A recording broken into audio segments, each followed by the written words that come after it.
Bom dia, irmãos.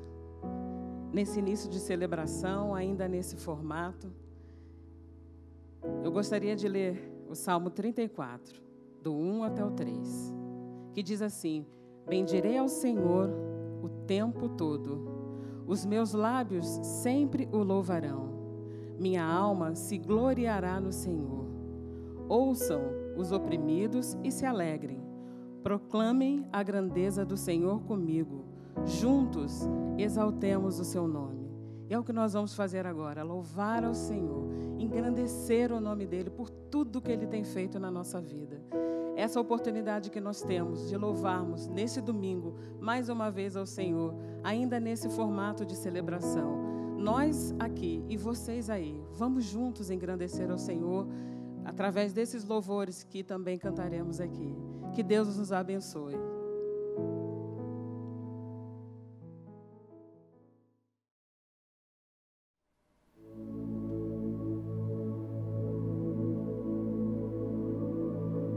No princípio era o Verbo, e o Verbo estava com Deus, e o Verbo era Deus. Ele estava no princípio com Deus. Todas as coisas foram feitas por intermédio dele, e sem ele nada do que foi feito se fez. A vida estava nele, e a vida era a luz dos homens. A luz resplandece nas trevas, e as trevas não prevalecerão contra ela. O Verbo estava no mundo. O mundo foi feito por intermédio dele, mas o mundo não o conheceu. Veio para o que era seu, e os seus não o receberam. Mas a todos quantos o receberam, deu-lhes o poder de serem feitos filhos de Deus, a saber, aos que creem no seu nome, os quais não nasceram do sangue, nem da vontade da carne, nem da vontade do homem, mas de Deus. E o Verbo se fez carne e habitou entre nós, cheio de graça e de verdade, e vimos a sua glória, glória como a do unigênito do Pai.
Tua glória enche os céus, Tua glória enche a terra. Nome sobre todo nome,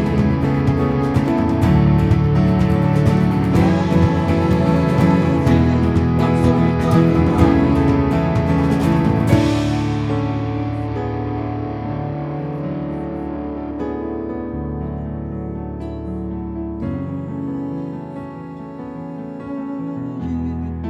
Nome sobre todo nome.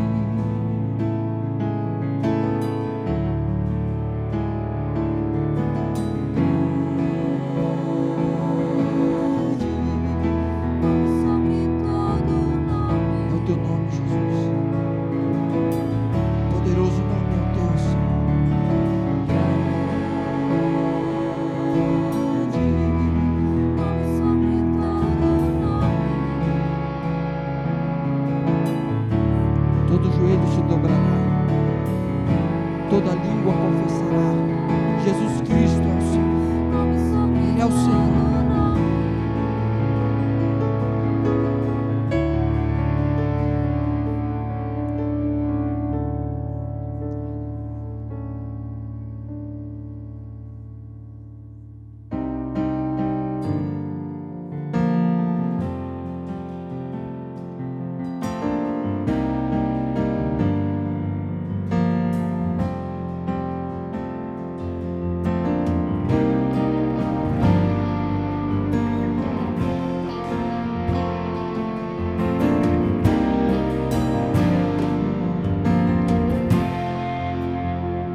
Senhor é minha herança. O Senhor é minha alegria. O Senhor é minha esperança.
Engrandecemos o Senhor, porque o Senhor ressuscitou, venceu a morte.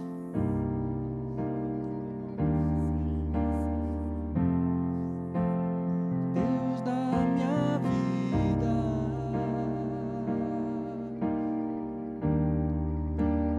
minha alegria,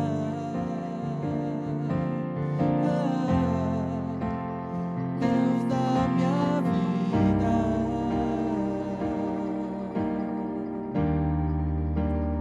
Minha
agradecemos o Senhor.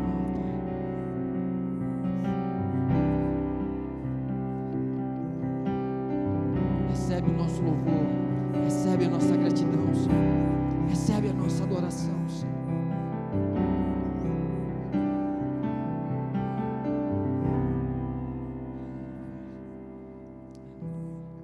Deus te abençoe. Amém.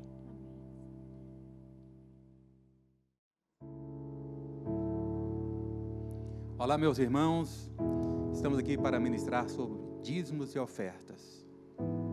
E por que devemos dizimar? Vamos ver nas nossas Bíblias, no Salmos 24, versículo 1, que diz: ao Senhor pertence a terra e tudo que nela se contém, o mundo e os que nele habitam. Mas por que devemos dizimar? Porque enquanto estamos nessa terra, o que damos serve como uma demonstração física do nosso compromisso com Deus. Também é um reconhecimento do fato de que tudo o que temos foi concedido a nós por Ele.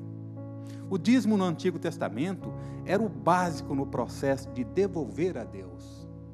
Na Nova Aliança, a generosidade é a expressão de um coração que, além da lei, reconhece a imensurável graça de Deus através de Cristo Jesus e não pode se contentar com apenas o básico. O dízimo não pode se tornar apenas mais uma conta que precisa ser paga, nem um limitador de nossas contribuições. Pode sim ser uma base inicial do nosso compromisso com Deus e sua obra, mas para nós que já somos mais que maduros na fé, é importante saber e admitir que ofertar é uma expressão de generosidade que não se resume a 10%. No livro de 1 Crônicas, capítulo 29, versículos 11 e 12, diz: tudo o que existe nos céus e na terra é seu, ó Senhor, e seu é este reino. Nós adoramos a Deus porque Ele dirige todas as coisas. Riquezas e honra vêm somente do Senhor, e Ele é o governador de toda a humanidade. Sua mão controla força e poder, e é por sua vontade que os homens se tornam importantes e recebem força. Davi, inspirado pelo Espírito Santo, proferiu com essas grandiosas palavras a soberania de Deus. Ele, naquele momento, estava representando a sua nação, o seu povo, que reconhecia essa grandiosidade. Eles tinham ido muito além do básico. Confirme isso nos versículos anteriores, a partir do verso 5, onde houve o apelo de Davi. Ele diz o seguinte: quem, pois, está disposto hoje a ofertar com generosidade? No versículo 9, ele diz: o povo se alegrou com tudo o que se fez voluntariamente, porque de coração íntegro fizeram ofertas voluntárias ao Senhor. Situação semelhante é relatada pelo apóstolo Paulo acerca da atitude dos macedônios, elogiando-os por sua generosidade, lá no livro de 2 Coríntios, capítulo 8, versículos de 1 a 5, que diz: também, irmãos, vos fazemos conhecer a graça de Deus que foi dada às igrejas da Macedônia, como em muita prova de tribulação, a abundância de seu gozo e sua profunda pobreza abundaram em riquezas da sua generosidade.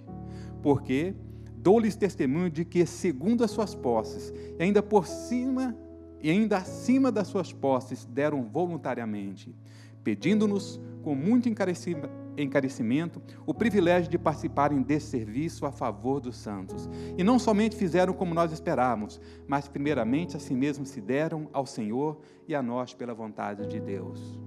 Assim também nós, pastores e líderes, testificamos da generosidade de cada um dos membros deste ministério, que sempre estão se dedicando ao Senhor e ofertando com generosidade em todos os momentos.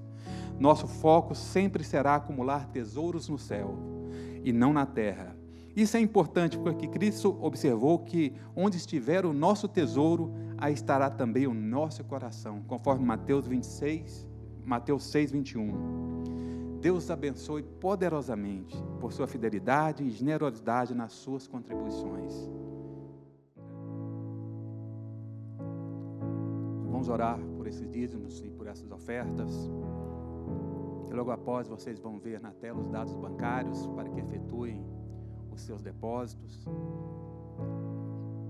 Esses dados se referem à nossa congregação aqui do Sudoeste, mas mas cada congregação tem a sua conta. E se você é de outro estado, se você é de outra cidade, veja qual o número da sua conta e efetue lá a sua oferta. Paizinho querido, em nome de Jesus, abençoamos esse momento tão especial, Pai. Pedindo, Pai, a Tua graça, a Tua misericórdia, Deus. Pedindo a Sua provisão, Pai, em cada lar, Deus amado. Nada tem nos faltado, Deus, e nós Te louvamos e Te engrandecemos, Deus, porque o Senhor é digno, Pai amado. E confiamos, Pai amado, que cada um, Pai amado, será abençoado, Deus amado. Tanto aqueles que podem ofertar, quanto aqueles que não podem, Deus amado. Porque o Senhor é fiel. Pai, em nome de Jesus nós oramos.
Eu quero cumprimentar vocês que nos recebem em sua casa com a graça e a paz do nosso Senhor Jesus Cristo.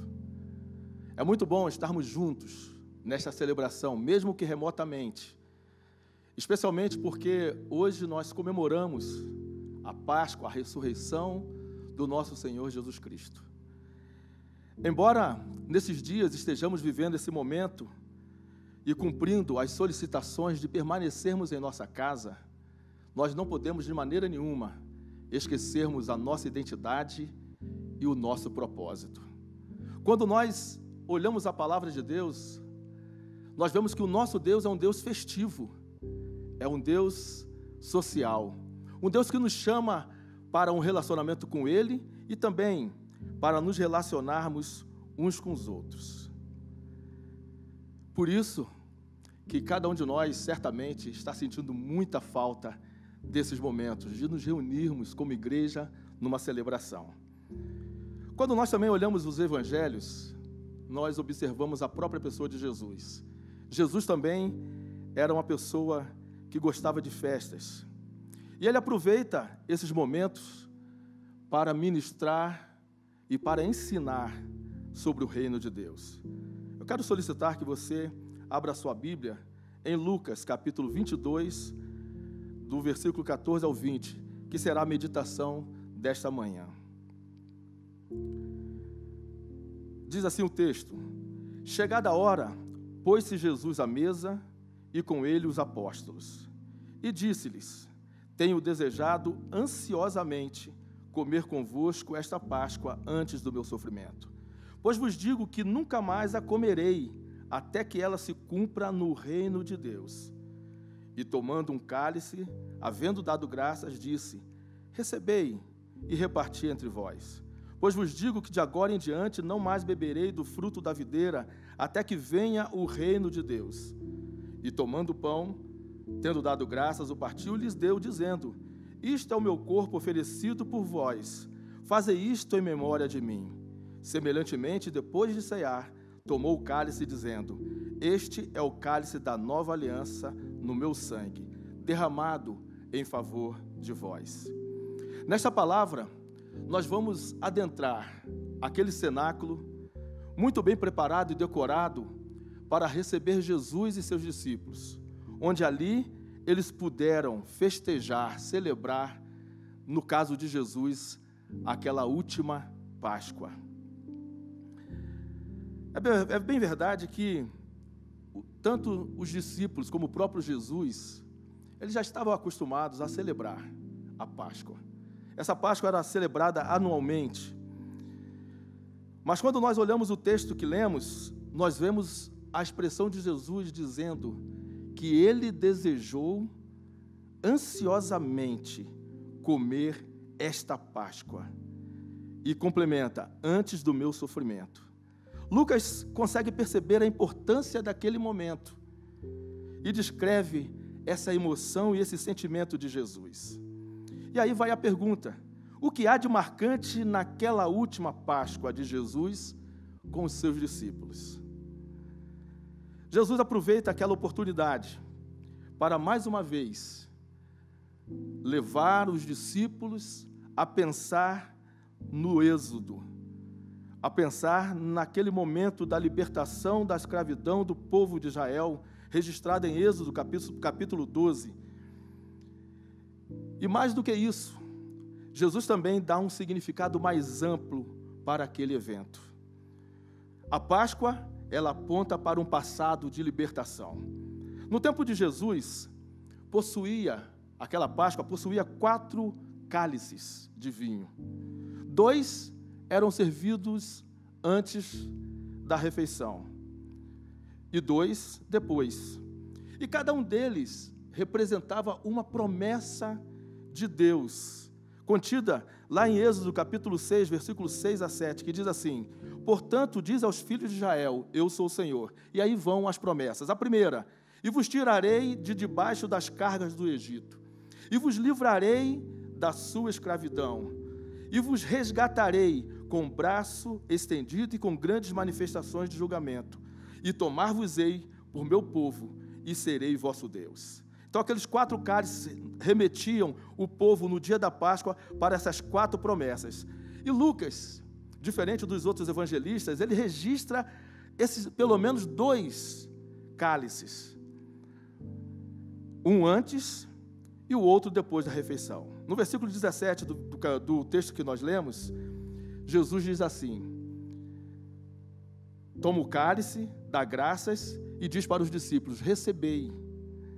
Provavelmente, esse cálice que Jesus toma é o segundo cálice, que lembrava exatamente da segunda promessa, uma promessa de libertação. Então, quando Jesus está ali com os seus discípulos, ele remete para aquele momento especial na vida do povo, aquele momento crucial na vida do povo, que foi a libertação do cativeiro do Egito, indo para uma terra que manava leite e mel. Jesus, ele lembra os discípulos disso.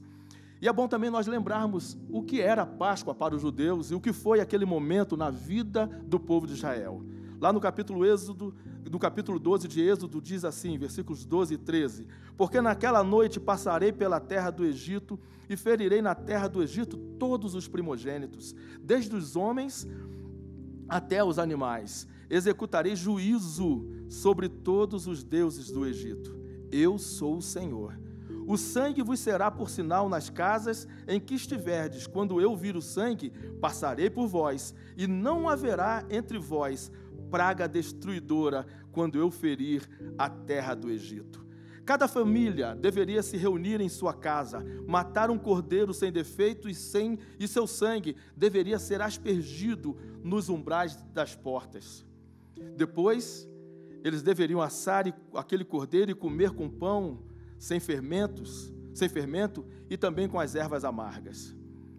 Aquele cordeiro pascal, morto naquela noite, na noite em que o povo estava sendo liberto, ele foi oferecido como resgate ao povo de Deus. Primeiramente, o resgate da morte. E como consequência também resgate da escravidão. Ou seja, a partir daquele momento, eles seriam livres. Aquela noite no Egito, certamente foi uma noite de salvação para quem tinha o sangue nas portas. O destruidor, o anjo da morte, quando ele visse o sangue, ele passaria por cima. É isso que significa a Páscoa, passar por cima. No entanto, não só tinha o povo de Israel, tinha também o povo do Egito, os egípcios e até provavelmente estrangeiros. Muitos não conheceram essa promessa de Deus e não aspergiram o sangue do cordeiro em suas portas. Assim, na casa dos egípcios havia morte e houve destruição. Foi um momento de julgamento, onde até mesmo o mais importante dos homens daquela época teve um sofrimento, porque teve o seu filho primogênito morto, Faraó.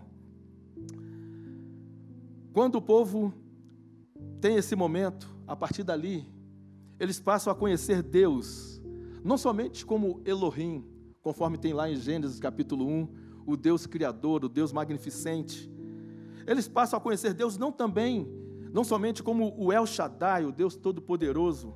Eles passam a conhecer Deus não somente como o Deus El Elyon, o Deus dos patriarcas, o Deus Altíssimo, mas agora, a partir daquele momento, a partir daquela experiência, eles passam a conhecer Yahvé, o Deus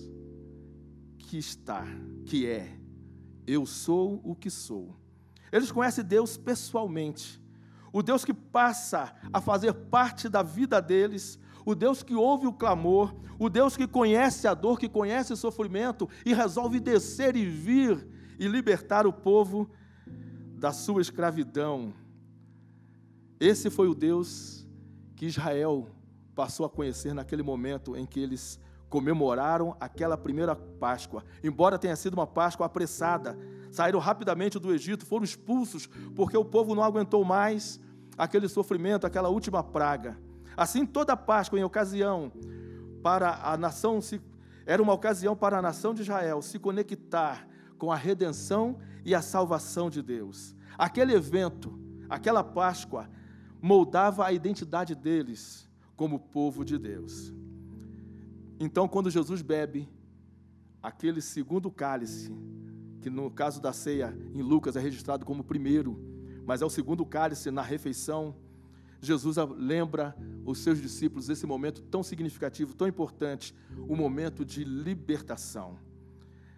Hoje, depois de 2000 anos, após aquela última Páscoa de Jesus com seus discípulos, nós já temos todo o contexto. Mas naquela noite, em que Jesus estava comendo, em que Jesus ainda estava participando com seus discípulos, os seus discípulos não conseguiram associar que aquele cordeiro que estava ali diante deles, morto, na mesa, juntamente com os outros alimentos, aquele cordeiro simbolizava o próprio Jesus, ou seja, Jesus era o cordeiro pascal. Dessa maneira, aquela Páscoa ela é marcante, ela é crucial, porque apresenta uma nova situação para aqueles discípulos que estavam ali com Jesus e também para cada um de nós. Jesus aproveita aquela oportunidade e apresenta um novo tempo, o tempo presente. Primeiro, ele olhou para trás, apresentando a libertação de Deus, mas agora ele apresenta o presente, um presente de redenção, tanto para aqueles discípulos que ceavam à mesa com ele, como também para toda a humanidade. E aí nós podemos entender que não foi por acaso que Jesus desejou tão ansiosamente comer aquela última Páscoa com seus discípulos. Porque aquele momento era um momento crucial. Aquele momento se tornou o coração de toda história bíblica de salvação. Aquela última Páscoa de Jesus com seus discípulos viria a ser lembrada como um ato central de toda a história. Aliás, a partir daquele ato começa uma nova história.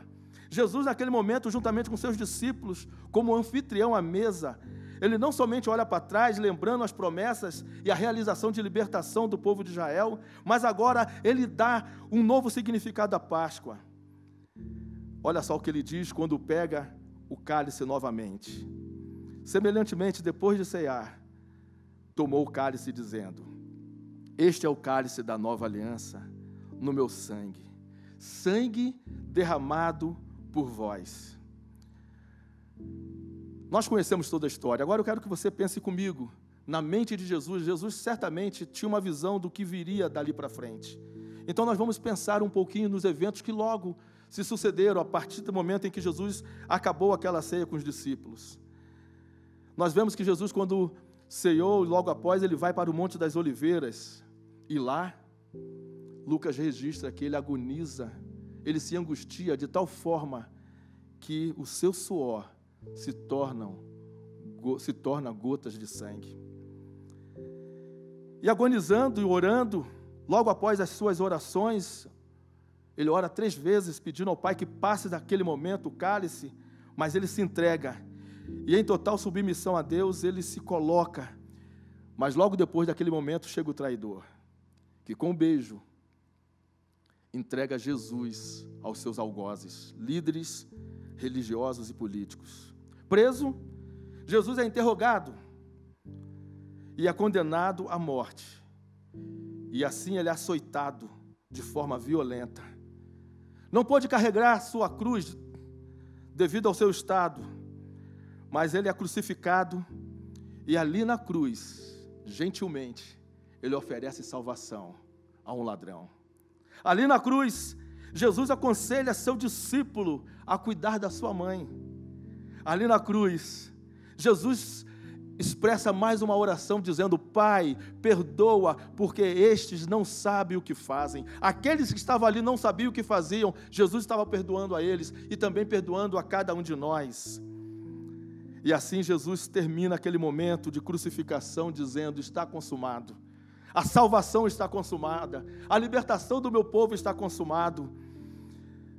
E aí o véu se rasga de cima para baixo, estabelecendo assim o nosso acesso direto ao Pai.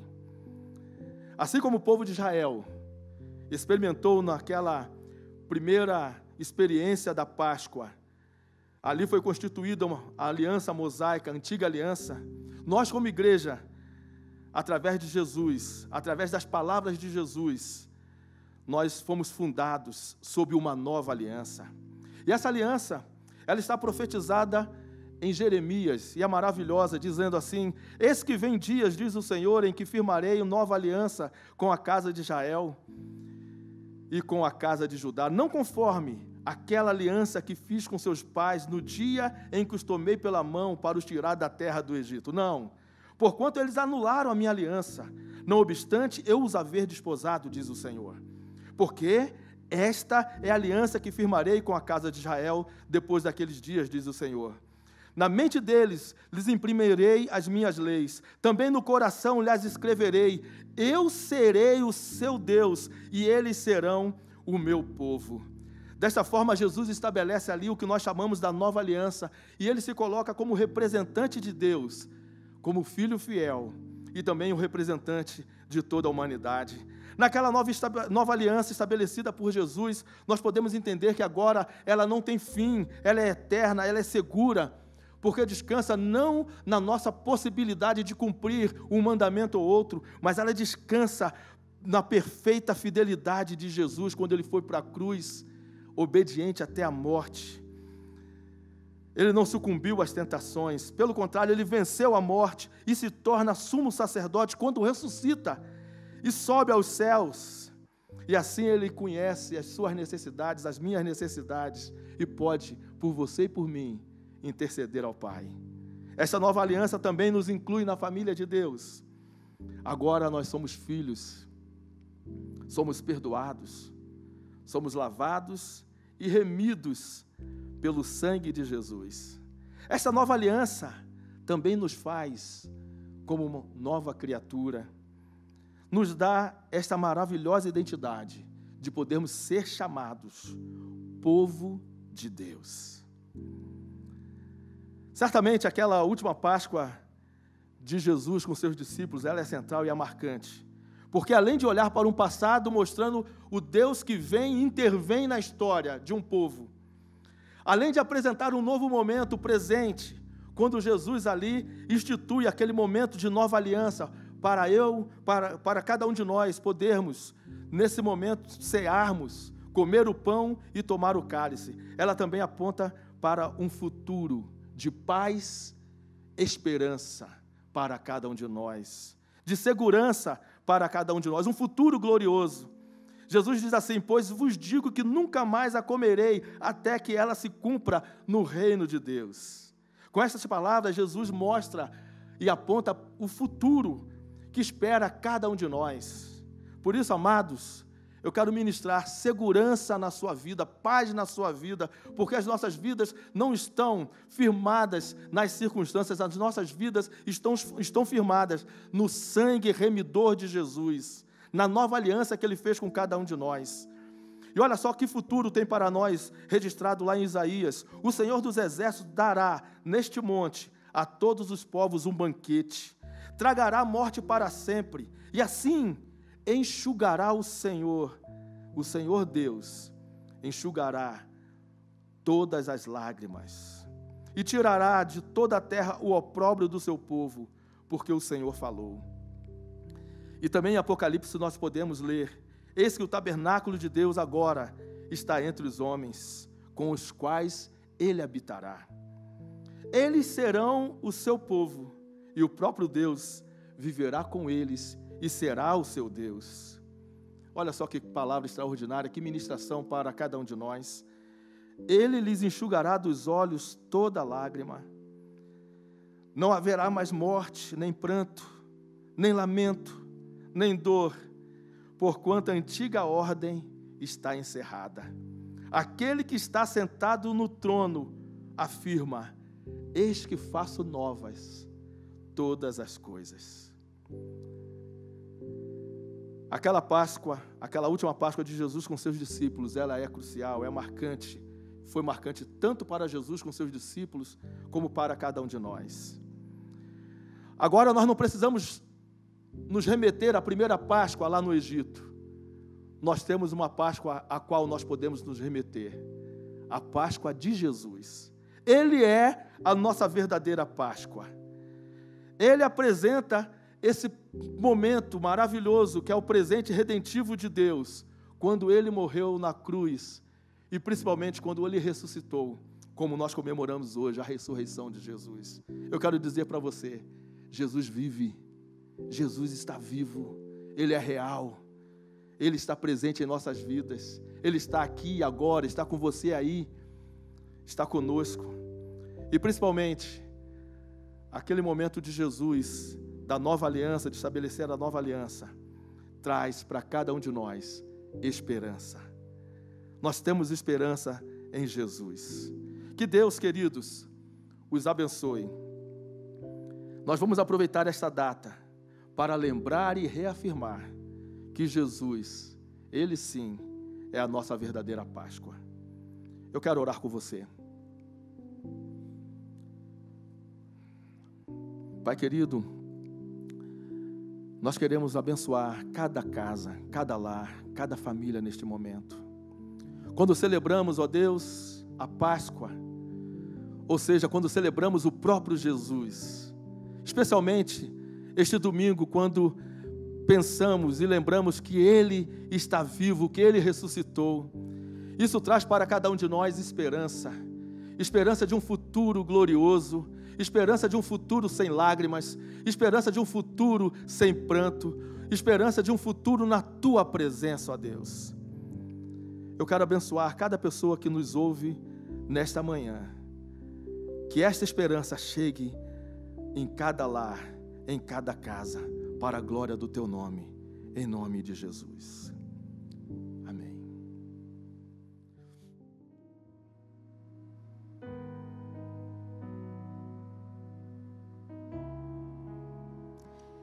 Nesse momento da oração, eu gostaria de convidar os irmãos para juntos clamarmos ao Senhor por esse momento que nós estamos passando, esse momento difícil, ainda de pandemia, mas nós cremos no Deus que pode todas as coisas. Eu gostaria de ler com os irmãos o Salmo 33, do 12 até o 22, que diz assim: como é feliz a nação que tem o Senhor como Deus, o povo que Ele escolheu para pertencer. Dos céus, olha o Senhor e vê toda a humanidade. Do seu trono, Ele observa todos os habitantes da terra. Ele que forma o coração de todos, que conhece tudo o que fazem. Nenhum rei salva pelo tamanho do seu exército. Nenhum guerreiro escapa por sua grande força. O cavalo é vã esperança de vitória, apesar de sua grande força, é incapaz de salvar.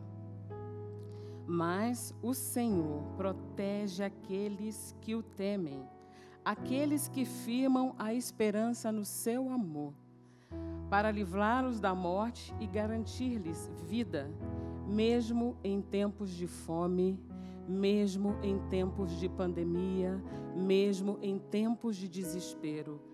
O Senhor é Ele quem nos sustenta, mesmo em tempos de fome.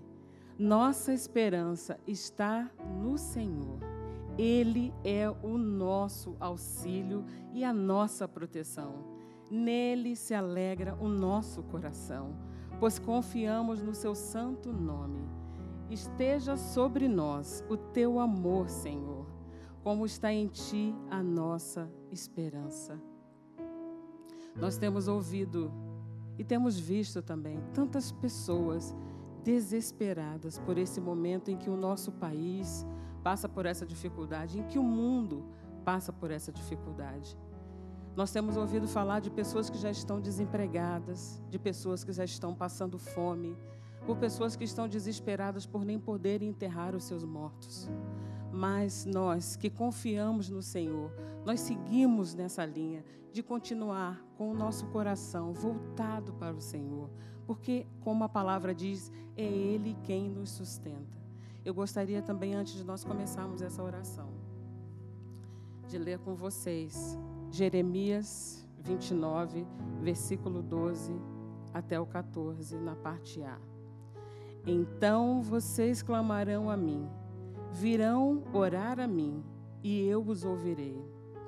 Vocês me procurarão e me acharão quando me procurarem de todo o seu coração. Eu me deixarei ser encontrado por vocês. E é isso que nós vamos fazer agora, com o nosso coração contrito, com a nossa alma desejosa da presença do Senhor. É isso que nós vamos fazer, clamar pelo nome dEle. Vamos fazer isso? Você aí na sua casa, faça isso, feche os seus olhos agora, coloque diante do Senhor aquilo que você deseja, aquilo que tem afligido o seu coração, aquilo que tem tomado espaço na sua mente. Vamos fazer essa oração juntos. Vamos começar orando pela sua família, pela sua casa, pelos amigos, pelos vizinhos, pelo nosso bairro, pela nossa cidade, pelo nosso Brasil e pelo mundo. Vamos nos curvar agora diante do Senhor. Pai, nós te louvamos, ó Deus, pela tua graça que é sobre nós. Exaltamos o teu nome, Senhor, pois nós sabemos que o Senhor é dono de toda a humanidade. Nós sabemos, ó Deus, que todo o poder está em tuas mãos e que tu tens, ó Deus, o poder para mudar toda essa situação. Nós clamamos o teu nome, ó Deus, sobre essas vidas, ó Deus, sobre essas pessoas que neste momento choram, ó Deus, pela perda de um ente querido. Nós pedimos que tu sejas, ó Deus, a proteção deles, que tu sejas o sustento deles, ó Deus. Nós te pedimos, Senhor, por aquelas pessoas que já sofrem pela falta do emprego, pela falta do dinheiro, ó Deus. Nós te pedimos, Senhor, seja também, ó Deus, o sustento deles, ó Pai. Que eles possam confiar de que o Senhor é o Senhor para dar a eles o sustento do hoje, do amanhã e do eternamente, ó Pai. Nós confiamos em Ti, ó Deus, e entregamos, ó Pai, a nossa família nas Tuas mãos, ó Deus.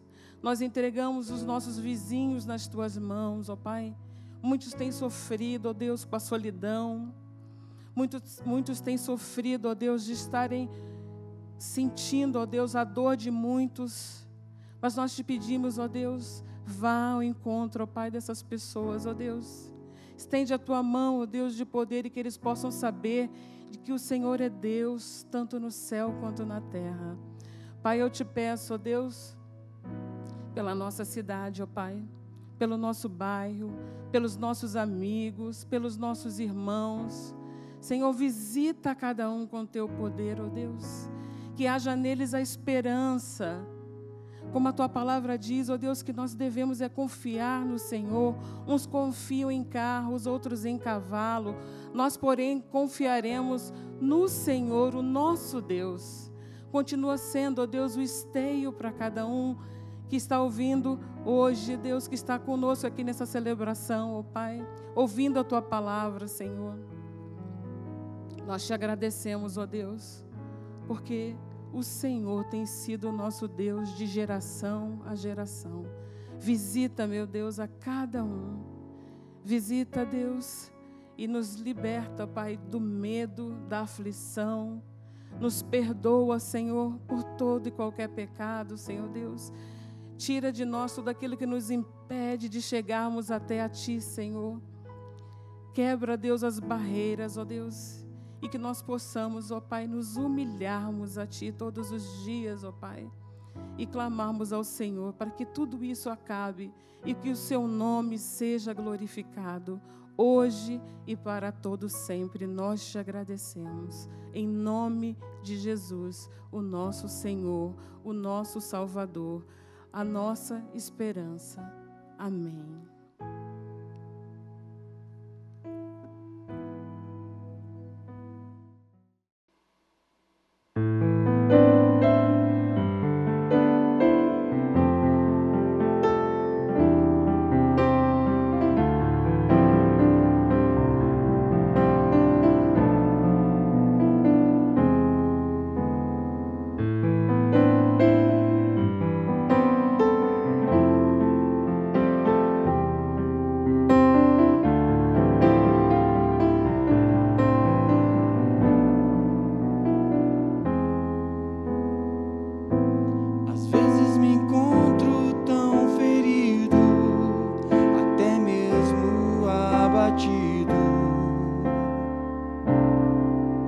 Mesmo que não destruído,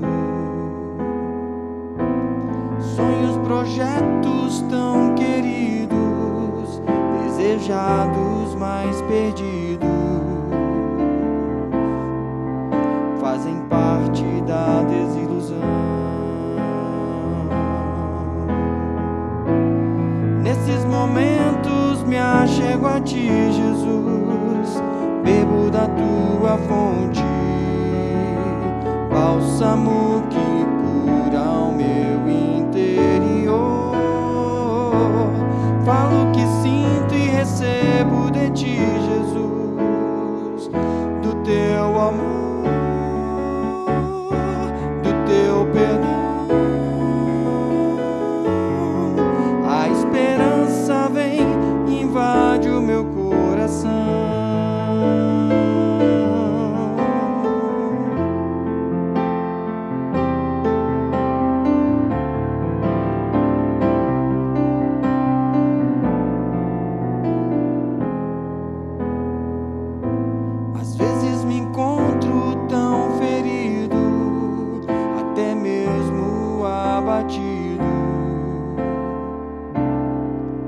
Mesmo que não destruído, sonhos, projetos tão queridos, desejados, mas perdidos, fazem parte da desilusão. Nesses momentos achego a ti, Jesus. Bebo da tua fonte, bálsamo que cura o meu interior. Falo o que sinto e recebo de ti, Jesus, do teu amor, do teu perdão. A esperança vem, invade o meu coração. Nesses momentos me achego a ti, Jesus. Bebo da tua fonte, bálsamo que cura o meu interior. Falo o que sinto e recebo de ti, Jesus, do teu amor, do teu perdão. A esperança vem, invade o meu coração.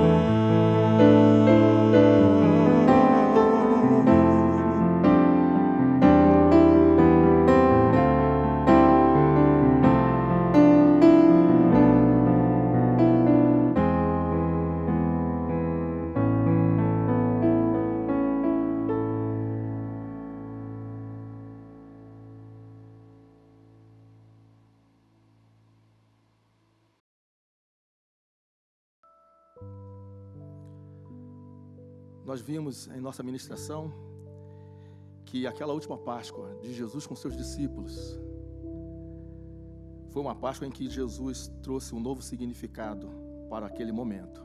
A Páscoa era celebrada anualmente, mas a partir daquele momento, a igreja sendo estabelecida a partir da nova aliança, ela poderia celebrar aquele momento mais frequentemente. Alguns celebram mensalmente.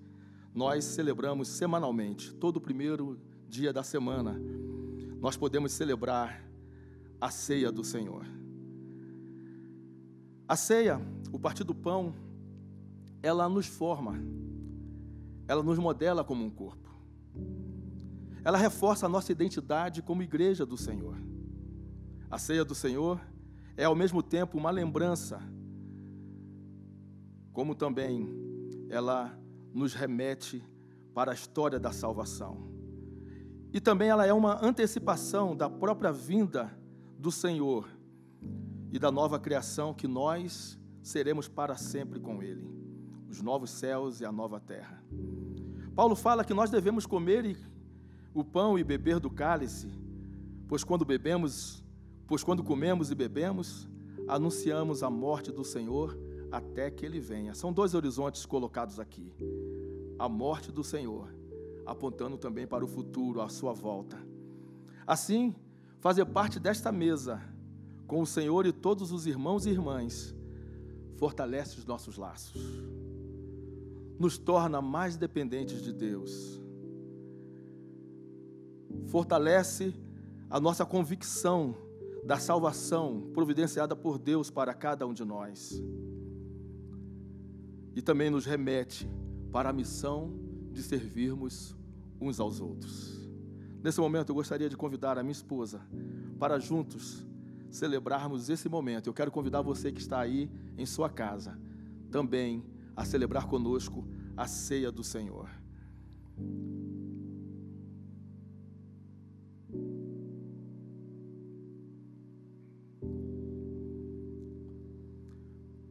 O texto que nós lemos, Jesus ali, ele traz essa visão da ceia.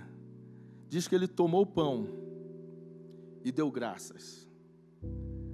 Partiu e deu aos discípulos e disse: isto é o meu corpo oferecido por vocês. Vamos dar graças ao nosso Deus nessa hora. Pai querido, agradecemos por Jesus ser o nosso pão, o pão da vida. Estamos em nossas mãos, ó Deus, com esse símbolo. Mas Jesus, de fato, Ele é o nosso alimento. Ele é a nossa Páscoa. Ele é a nossa vida. Nós te damos graças por esse pão, Senhor. Em nome de Jesus. Vamos comer o pão.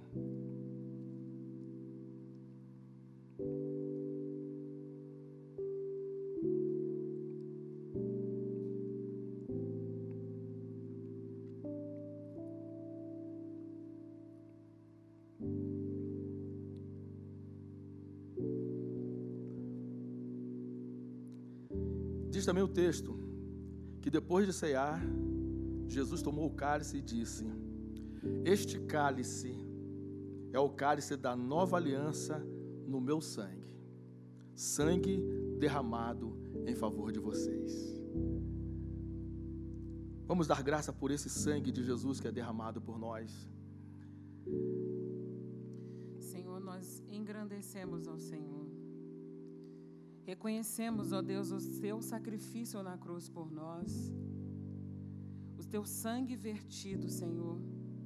Obrigada, Senhor, porque hoje nós podemos nos unir a Ti, ó Deus, através desse sangue, Pai. Nós te agradecemos, ó Deus, e agora nos unimos com os nossos irmãos para lembrarmos disso, ó Deus, do teu sacrifício na cruz por amor a nós. Obrigada, Senhor. Obrigada, Jesus. Nos perdoa, Senhor, os nossos pecados, para que nada, ó Deus, nada nos impeça de chegarmos até a Ti. Nós te louvamos, ó Deus, e te agradecemos no nome de Jesus. Amém. Amém. Vamos tomar juntos esse cálice.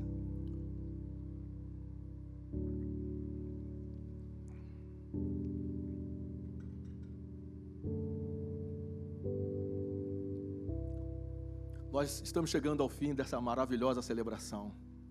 Uma celebração que nos remete para a ressurreição de Jesus. Uma celebração que faz com que eu e você, mesmo remotamente, estejamos conectados. E eu quero abençoar a sua vida, quero abençoar a sua família. E quero mais uma vez reforçar, nós temos uma segurança, nós temos esperança. Mesmo diante de todas essas situações em que nós estamos vivendo, nós podemos dizer: Jesus, Ele é a nossa salvação. Jesus é a nossa Páscoa. Nenhuma praga chega à nossa casa. Eu quero orar por você, quero abençoar a sua vida, fechando esse momento. Pai querido, nós te louvamos e te engrandecemos, ó Pai, por esse maravilhoso momento em que passamos na Tua presença. A Tua palavra que é viva e se renova em nossos corações. Lembrar daquele último momento de Jesus, da Páscoa de Jesus com seus discípulos, e poder celebrar nesta manhã, ó Deus, a ressurreição de Jesus, lembrando para onde aquela Páscoa e aquele momento aponta, ó Deus, a Tua salvação, a Tua libertação e mais ainda, o momento em quando nós estaremos contigo para sempre.